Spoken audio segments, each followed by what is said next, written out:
Yo les amis, c'est Kazin, j'espère que vous allez bien et on se retrouve pour le bilan complet, mais quand je dis complet, c'est vraiment complet de Fight Paradox. Alors je suis en train de bosser en parallèle sur d'autres séries évidemment, mais ça me prend du temps. Sur Zénith Suprême, évidemment, parce qu'il m'a été demandé et c'est vrai que c'est plutôt intéressant, sans compter que Zénith Suprême c'est une série qui est déjà super cool, qui termine le bloc épée et bouclier et qui plus est ouvrable à un prix ultra raisonnable puisque on peut le trouver encore en boutique. Donc là on va faire Fight Paradox. Je suis en train de bosser aussi sur Point de Fusion. Voilà, je me suis amusé à regarder une ouverture de 1000 boosters et du coup j'ai essayé de tirer quelques informations un petit peu comme ce que j'ai fait pour Évolution Céleste. C'est plutôt intéressant comme ça. Évolution Céleste a été collectée pour 1000 boosters. Là on va rester aussi sur 1000 boosters. Et d'ailleurs il y a pas mal de choses à dire sur Point de Fusion. Alors je ferai aussi style de combat, reine de glace. Je vais faire toutes les séries qui circulent en ce moment. Et puis je ferai quelque chose de plutôt intéressant aussi, un set de base. Et tu verras, on va voir justement quelle est l'espérance mathématique d'une ouverture d'une display, d'un booster, et aussi on pourrait calculer pour une display set de base. Ça peut être assez intéressant. Alors le cotation des cartes c'est toujours un petit peu spéculatif, mais c'est pas grave. Une fois que le tableur, les données sont mises, on peut les modifier, les ajuster pour être plutôt cohérent. Sans compter que ce qui est simple avec set de base, c'est que l'on a les holos qui sont les cartes les plus rares. Et après, on sait qu'on a tant de communes, tant de peu communes et tant de rares. Et il faudra tout simplement faire une moyenne. Donc ça reste assez facile en mettant qu'il y ait équiprobabilité entre la commune, la peu commune, entre voilà, un Pikachu et une commune plus classique ou ainsi de suite. Donc je pense que ça sera plutôt crédible. Et après, donc, comme je t'ai dit, Zénith Suprême, Point de Fusion, et ainsi de suite. Et je vais travailler évidemment sur les séries EV, EV1, EV2 qui me manquent. Là, j'ai fait EV3 et je viens de terminer donc Fight Paradox. Alors, déjà pour te fixer un petit peu tout ça, on avait par le passé donc fait Force Temporelle hier. Et rappelle-toi, on avait une espérance de l'ordre de 2,9 €, ce qui était très élevé pour une série récente. Alors n'oublie pas que l'espérance mathématique, c'est ce que tu tends à avoir si tu ouvres beaucoup de boosters. Mais quand on dit beaucoup, ça ne veut pas dire grand-chose en mathématiques. Typiquement, pour t'y approcher, il faudrait ouvrir plusieurs milliers de boosters. Évidemment, si tu ouvres 10 boosters, ça ne fonctionnera absolument pas. Là, ça sera toi et ta chance. Et plus tu vas ouvrir de boosters, plus tu vas t'approcher de cette valeur théorique, évidemment. Et plus tu vas en ouvrir, même 10 000, etc., tu vas tendre vraiment sur ça. D'ailleurs, les données que j'ai utilisées pour Force Temporelle, et pareil pour Fight Paradox, ce sont des données de 8000 boosters d'ouverture, donc c'est plutôt pas mal. Ce qui donne, on va dire, une information plus claire. Donc 2,9 c'était plutôt très bien puisque on avait une perte, on va dire, sur à peu près de 35%. Moi je t'avais dit à partir de 50%, je trouve que c'est déjà intéressant parce que ouvrir c'est évidemment perdre de l'argent, mais c'est aussi le plaisir de découvrir une série, d'avoir aussi, si tu recherches les communes, les peu communes, les rares, les holos, enfin il n'y a plus de rares mais les holos et ainsi de suite. Il y a aussi tout cet intérêt, tu es quand même sur quelque chose de ludique lorsque tu vas ouvrir des boosters. Et on était à 35%, ce qui est relativement faible comparé à d'autres séries. On aurait pu le voir, la série pour l'instant que j'ai faite qui est le plus catastrophique, c'est évidemment Évolution Céleste, puisque Évolution Céleste a le problème d'avoir un booster à 20 €. Et du coup, on avait une perte à plus de 75%, donc c'est assez conséquent. Enfin, si tu as déjà vu beaucoup d'ouvertures de Evo Céleste, tu le vois assez régulièrement, même sur 100 boosters, même si tu arrives à dropper une alternative, c'est très compliqué. Et justement, ça serait intéressant de voir si Point de Fusion, au prix du booster classique, on verra, je pense qu'une display ça va être dans les 180 €, on va voir si Point de Fusion n'est pas plus avantageux à ces tarifs-là d'être ouvert. On le verra, ça sera pour une prochaine vidéo. Alors, point de vue Fight Paradox, quels sont les tarifs des items en ce moment? Alors j'ai envie de te dire, pour Fight Paradox, c'est un petit peu comme Force Temporelle, on est dans les mêmes gammes de prix, des tripacks qui tournent, alors on va dire les tripacks tu les trouves plutôt sur internet maintenant, qui tournent aux alentours d'une quinzaine d'euros, hors frais de port, je précise toujours, parce que les frais de port, bah, évidemment, ça va alourdir le prix de tes boosters. Donc hors frais de port, le tripack tourne aux alentours d'une quinzaine d'euros.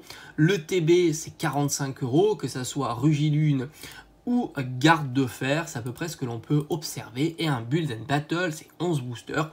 C'est grosso modo une cinquantaine d'euros, toujours hors frais de port. Maintenant, la display, puisque si tu veux faire de l'ouverture, c'est l'item le plus intéressant, parce qu'en règle générale, c'est là où tu trouves les boosters les moins chers. Et un petit peu comme force temporelle, on s'aperçoit que les displays tournent globalement, encore une fois, sans les frais de port, aux alentours de 150 euros. Voilà. Grosso modo, c'est 150 euros, ce qui fait, si tu rajoutes les frais de port, 160 euros. Voilà.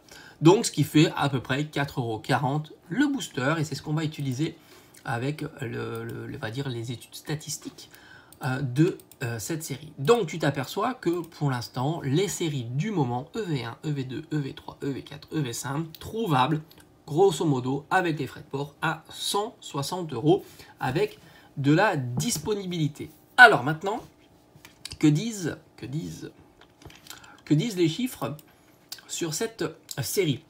Alors moi déjà j'ai envie de te dire, il y a une vraie séparation entre EV1, EV2, EV3 et EV4, EV5. Une vraie grosse séparation, tant sur, surtout sur l'ouverture.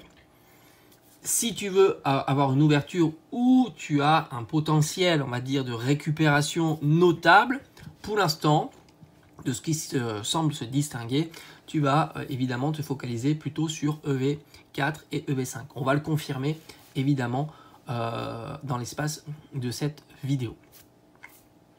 Sinon, je l'avais fait aussi Paldea, il faudrait que je le fasse aussi, Destinée de Paldea, puisque l'avantage et le gros avantage de Destinée de Paldea, à moins que c'est beaucoup bougé, mais je ne pense pas, ce sont les petites shiny qui tombent ultra régulièrement. Et par conséquent, ton espérance dépend moins de la quantité de boosters que tu vas ouvrir pour tendre vers cette valeur-là, évidemment.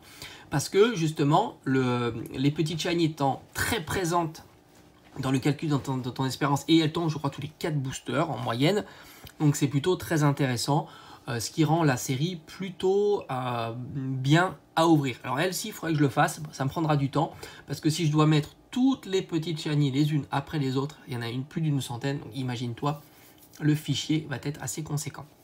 Mais je vais le faire, évidemment, parce qu'une fois que c'est fait, je pourrais l'utiliser pour de prochaines vidéos et ajuster à chaque fois, et c'est un petit peu le point fort de tout ça.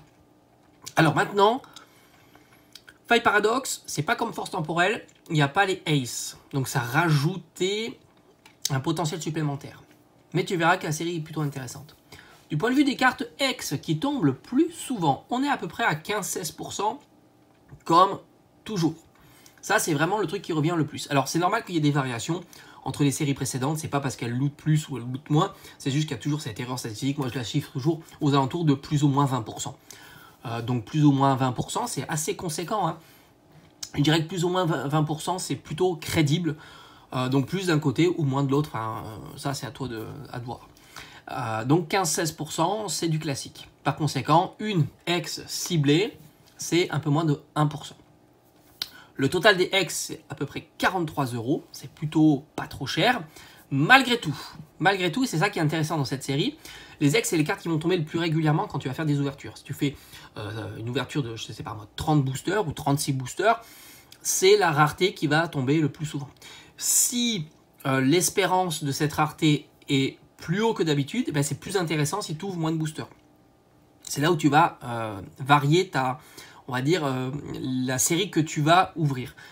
Ça va peser dans ce sens-là. C'est pour ça qu'il faut bien comprendre que l'espérance, ça fait absolument pas tout, mais il faudra la jauger en fonction de la quantité de boosters que tu vas ouvrir. Plus tu vas ouvrir de boosters, plus tu vas te cibler sur des séries dont la proba est grande. Par exemple, si tu veux ouvrir 1000 boosters, ben, tu pourras aller sans problème sur des séries dont l'espérance est haute sur des raretés comme des SAR qui tombent très rarement. Alors qu'à contrario, si tu ouvres, je sais pas, 100 boosters, donc c'est 10 fois moins, tu vas aller plutôt sur des séries dont l'espérance et haute sur des AR, des full art ou des X, parce que c'est ce qui va tomber le plus souvent, même si sur 100 boosters, tu vas certainement avoir des SAR, et encore, c'est pas sûr. Alors, point de vue des X, il y a quelques cartes qui se distinguent, et encore une fois, c'est assez intéressant parce que le poids, des joueurs sur la valeur des cartes est important. On m'a fait un retour sur une carte de la série Force Temporelle, et dont les Ace aussi, c'est parce qu'elles sont jouées. Et c'est assez marrant, c'est-à-dire que ça pèse suffisamment, c'est pas anecdotique que la carte soit jouée, ça pèse suffisamment pour faire varier son prix de façon très conséquente. Du coup, Pomme de Fer, à mon avis, la numéro 70, tu vois que la full art aussi est chère, elle est chère parce qu'elle doit être jouée. Là, encore une fois, je préfère avoir confirmation dans l'espace de mes commentaires, mais de plus en plus, quand je dis ça, c'est confirmé dans l'espace de mes commentaires. Donc, Pomme de Fer est aux alentours de 10-12 euros. Pourquoi elle est si chère? Parce qu'elle doit être plutôt intéressante dans la méta actuelle. Alors ça veut dire quoi? Ça veut dire que si elle devient plus intéressante, son prix devrait diminuer. Ce serait logique. Donc Pomme de Fer pèse dans la balance, et ce qui fait que l'espérance dans des cartes X est de l'ordre de plus de 30 centimes, ce qui est assez haut comparativement à ce qu'on avait pu voir dans les séries précédentes. Il n'y a pas que Pomme de Fer, on retrouve quand même le Mewtwo Terra cristallisé. On se demande pourquoi ils ont mis Mewtwo dans cette série-là, puisqu'il apparaît uniquement via cette carte, c'est un petit peu dommage, qui est aux alentours de 3 euros. Alors ça peut peut-être surprendre, mais 3 euros, c'est pas rien pour une carte X, surtout en cette période. On retrouve aussi un Hoopa qui tourne aux alentours de 3 euros. On retrouve aussi un Rugilune qui tourne autour de 5 euros. Et un Gros Mago. Gros Mago est pas si mal pour un Pokémon récent. Il a une petite notoriété, hein, forcé de constater. Pardon. Qui tourne aux alentours de 4 euros. Après, le reste, c'est pas spécialement notable. On a des cartes à 1 ou 2 euros. J'ai pris 1 euro, mais tu peux les trouver pour moins cher. Mais on va dire globalement, on est à ce genre de tarif. 1 euro pour une carte X, c'est classique. 1 à 2 euros, on va dire, c'est plutôt classique. Donc, du coup, tu t'aperçois que les cartes X sont pas si mal sur cette série. Il y en a pas mal. Il y a des jolis Pokémon. Donc, je trouve que c'est plutôt intéressant. Moi, j'aime beaucoup, hein, les Pokémon qui sont mis dans cette série. Je trouve que tant Faille Paradoxe et Force Temporelle sont de très belles séries. Franchement, à ne pas en douter. Pardon, en ce moment, je tousse. C'est comme ça. La tousse est très très long et très très chiant. Donc, qu'est-ce qu'on a dit? On a tout dit, hein, pour le format de carte X. On va aller sur la full art, et tu t'aperçois que la full art tombe moins souvent que les AR. Mais, j'ai envie de dire, souvent, elle pèse moins, voire beaucoup moins dans ton ouverture en termes d'espérance. C'est pour ça que je parle des full art. Les full art, c'est un peu moins de 7%. C'est très cohérent. À chaque fois, on a ce genre de valeur. Maintenant, si tu as une full art ciblée, on est à 0,24, ce qui est plutôt assez faible. Tout simplement parce qu'il y a beaucoup de full art. Donc, du coup, ils veulent garder ces 6 à 7%. Et par conséquent, s'ils veulent garder ces 6 à 7%, ils sont obligés de baisser par rapport à la quantité de full art. Et donc, ce qui est marrant, c'est qu'elles sont plus difficiles à faire tomber que les full art de Force Temporelle, et pourtant elles ne sont pas plus chères, hein, évidemment, puisqu'on a grosso modo une moyenne à 0,42, et pour Force Temporelle, on a une moyenne à 0,47. Et encore 0,47 grâce à Ectoplasma, qui était à 35 euros. Là, de cartes notables, il n'y en a pratiquement pas. Il y a Pomme de Fer, je te l'ai dit un petit peu dans le carte X classique, puisqu'elle doit être certainement jouée. Parce que je pense que Pomme de Fer, est-ce que c'est la même? Ça serait intéressant de voir. Je vais regarder en même temps que je te parle. Tout simplement, est-ce que la compétence de Pomme de Fer version full art est la même que Pomme de Fer en version X plutôt classique? Ça serait intéressant de voir cette donnée-là. Parce que c'est vrai que je ne suis pas du tout... je suis pas joueur, pas en tous les cas de cartes Pokémon. Et c'est vrai que l'impact du coup de la jouabilité de la carte, je le connais absolument pas. Alors, tu es à 230 PV, pression des bras, etc. etc. Et 230 PV, pression des bras, multi-coup. Ouais, j'ai l'impression que c'est la même, enfin les mêmes compétences. Multi beaucoup, pression de bras 120, 160, 230. Ouais, j'ai l'impression qu'on est sur la même carte. Voilà, donc ça s'explique donc certainement parce qu'elle est jouée, hein, tout simplement. Après, qu'est-ce que tu retrouves comme carte notable? Tu as le Karchakok X, Terra cristallisé, à une dizaine d'euros, c'est cohérent. Les formats terra cristallisés full art ne pèsent pas tant que ça. On l'avait vu déjà avec Tyrannosif. Tu as quand même quelques cartes à 5 euros. Tu as quelques cartes à 7, 8 euros avec le Salarzen, le Hoopa, Garde de Fer. Tu retrouves un Rugilune un peu plus de 10 euros. On est entre 10 13 euros. On le voit, Rugilune est légèrement plus populaire que les autres. Et après, bon, au niveau carte dresseur, c'est pas la folie, hein, comme d'habitude. Donc, grosso modo, tu as une moyenne 0,42 et tu as une valeur totale des full art à plus de 170 euros, ce qui est logique parce qu'il y en a énormément. Il y a une sacrée quantité de full art. On continue, allez, je vais me débarrasser tout simplement des cartes gold, parce que c'est vrai que les cartes gold, en règle générale, ça vous intéresse pas tant que ça, hein, c'est ce que j'ai constaté. Ça intéresse peu les collectionneurs. Tu retrouves, donc, comme d'habitude, l'espérance des cartes gold est quasiment à 0. On est à 0,16, c'est très peu. On est on est quasiment à 1% de taux de drop, quelle que soit la carte gold, et une carte gold ciblée, on est à 0,17, donc ce qui est plutôt bas, mais assez proche quand même des full art, hein, faut le signaler. Grosso modo, les plus chers, c'est Karchakroc et Rugilune, hein, qui tournent aux alentours d'une vingtaine d'euros. Garde de Fer est à 15 euros, puis alors après, tu as malheureusement les gold items et énergie qui sont très peu chers, même si on a vu encore des cartes moins chères, hein, par exemple sur EV3, les cartes énergie ou l'UE sont quasiment à 2-3 euros, donc quand même. On a un total de 93 euros. Voilà. En tous les cas, moi j'aime bien les cartes gold, mais c'est classique, ça plaît pas, et ça s'est démontré dans cette série-là, ce qui tendrait à dire que Force Temporelle devrait suivre, évidemment, par rapport à ce genre de tarif. On était à 0,12% de taux de drop d'une gold ciblée sur Force Temporelle. Là, on est à 0,17. Donc, globalement, c'est la même histoire et ça devrait diminuer un petit peu pour s'aligner sur ce genre de tarif. Plus intéressant, c'est les AR. En règle générale, les AR, c'est vraiment les cartes, le format de cartes les plus intéressantes dans ton ouverture parce que c'est celles qui tombent le plus et qui pèsent souvent le plus, même comparativement à la SAR. C'est ça qui est assez fou, parce que les SAR sont beaucoup plus chers, en règle générale, mais les AR, le fait qu'il y a un rapport taux de drop et la valeur de la carte, qui fait que ça pèse assez, c'est assez populaire la SAR, c'est pourtant ça tombe très facilement, hein, parce qu'on est à plus de 7%, pratiquement 8%, on tombe 2 fois moins souvent qu'une carte X classique, donc c'est des cartes qui tombent assez régulièrement, mais qui ont une certaine valeur conséquente qui va peser sur ton ouverture. On est quasiment à 1 euro sur l'espérance mathématique, c'est très bon, évidemment, par rapport au taux. On est à plus de 400 euros pour avoir toutes les AR, c'est normal, la quantité est astronomique. Franchement, j'ai mis du temps à tous les rentrer sur le fichier parce qu'il y en avait beaucoup. Et dans cette série-là, évidemment, il y a des AR qui balaye un petit peu toutes les valeurs, c'est ça qui est assez intéressant. Tu as évidemment le Groudon, qui est une très grosse AR, qui est devenue, je crois, maintenant j'y réfléchis, certainement la AR la plus chère de Écarlate et Violet, même si à mon avis elle est au coude à coude. On avait vu Magikarp qui s'était un petit peu cassé la figure, 60-70 euros, je crois qu'il est remonté un petit peu. Enfin, en tous les cas, il y a duel entre ces deux-là, donc Groudon évidemment est magnifique, mais j'ai envie de te dire, les AR de cette série-là sont magnifiques aussi, et on retrouve beaucoup d'AR entre, on va dire, 10 et 20 euros, hein, grosso modo. Et ça, c'est ça qui est intéressant. Tu as du Magby, par exemple, tu as Baby Manta, tu as Poussipi, Negapi, qui pèsent pas mal. Et puis, je pourrais évidemment en citer d'autres, hein, comme le magnifique Morpeko affamé, ou encore du Rambou, même Tilton à 10 euros, c'est pas... Je crois qu'il était moins cher que ça il y a quelques semaines. Moi, Tilton, je voulais l'acheter, puis je crois qu'il était un petit peu moins cher.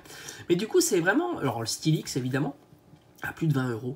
Donc, c'est ça qui est vraiment très intéressant, c'est-à-dire quand tu vas ouvrir 36 boosters, tu as une probabilité... Bon, je vais le faire en même temps, comme ça, je vais te donner cette information-là, parce que c'est vrai qu'on a tendance à penser que quand on a ses propres résultats, c'est-à-dire que si on ouvre 30 boosters et qu'on a malheureusement eu un mauvais tirage, on va penser que la série n'est pas généreuse, alors que évidemment on se trompe. On se trompe puisque la vérité c'est que tu peux avoir eu un mauvais run. Donc, voilà, à 7%. Donc 7%, je crois que c'était à peu près ça hein, pour les AR, bon 7-8% hein, grosso modo. C'est-à-dire que quand tu vas ouvrir 36 boosters, globalement, tu vas avoir, quelle est ta probabilité d'avoir, alors après c'est difficile parce que tu peux en avoir 0 hein, si tu n'as pas de bol. C'est ça qui est assez fou avec les probas, c'est que avoir 0 AR quand tu ouvres 36 boosters, avec une probabilité de 8%, hein, c'est ce qu'on a vu, hein, probabilité d'avoir une AR aléatoire, c'est 8%. La probabilité d'en avoir 0, elle n'est pas nulle, c'est ça qui est fou, elle est quasiment à 5%. Donc ça veut dire qu'une personne sur 20 va avoir malheureusement aucune AR dans sa display. Ben évidemment, ça fait râler. Mais la probabilité d'en avoir 3 et plus, on va dire 3 et plus, donc 3 minimum et plus, c'est plus de 50%. Donc évidemment, la plupart des gens vont avoir au moins 3, 4, 5 AR lorsqu'ils vont ouvrir la display. C'est ça la réalité. Mais il suffit que tu fasses partie des 1 sur 20 qui a malheureusement un mauvais run, et ben tu vas te retrouver avec 0 AR sur une display. Alors c'est horrible, hein, 0 AR sur une display, c'est clair que c'est catastrophique puisque c'est ce qui pèse le plus sur ton ouverture. Tu vas te retrouver avec peut-être une compensation sur les hex, avoir plus de hex que d'habitude, mais les hex, c'est pas ce qu'on veut voir évidemment. Et enfin, donc les alternatives, attention, pardon, voilà.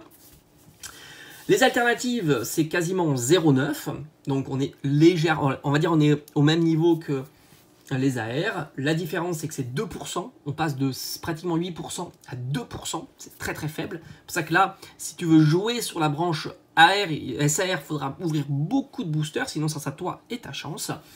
Et une AR ciblée, c'est 0,14%, c'est très très faible évidemment. Alors, la SAR pardon, qui se détache, c'est, on le savait déjà, c'est Rugilune. Il avait fait un swing assez haut, il est maintenant stable à 130 €, hein, grosso modo.